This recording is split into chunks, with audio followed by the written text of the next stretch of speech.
they are quintessentially British. John Lennon had one, Mr Bean drives one, and little remote-controlled versions of them even carried javelins back to the athletes in the Olympic Stadium. And this weekend, hundreds of them will be turning up at the Delaware Pavilion in Bexhill, where they'll be parking under the bus that's teetering on the edge of the gallery. They are, of course, minis, and it is, of course, all part of a summer-long tribute to the 1960s film The Italian Job. Fiona Irving reports.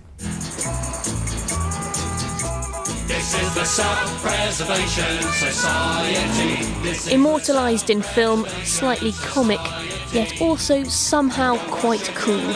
The Mini is the most British of cars, and it attracts an ardent following. I love them. You can chuck them round corners, you can fit them into spaces where most cars you can't get in.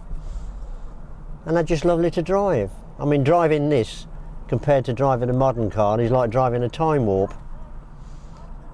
But at the end of the day, it keeps me young.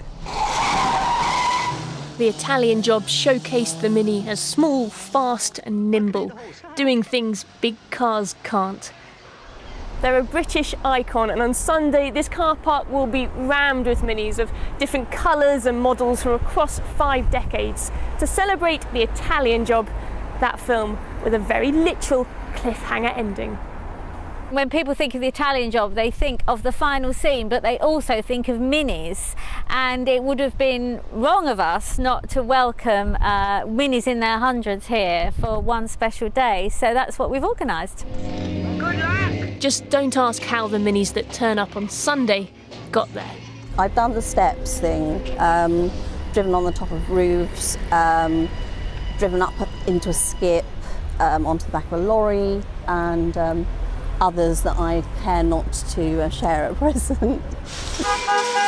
With one classic scene already recreated on the Pavilion rooftop, this weekend we'll celebrate a few more. Fiona Irving, BBC South East Today, Bexhill. Now, no, you can't. Would you believe it? The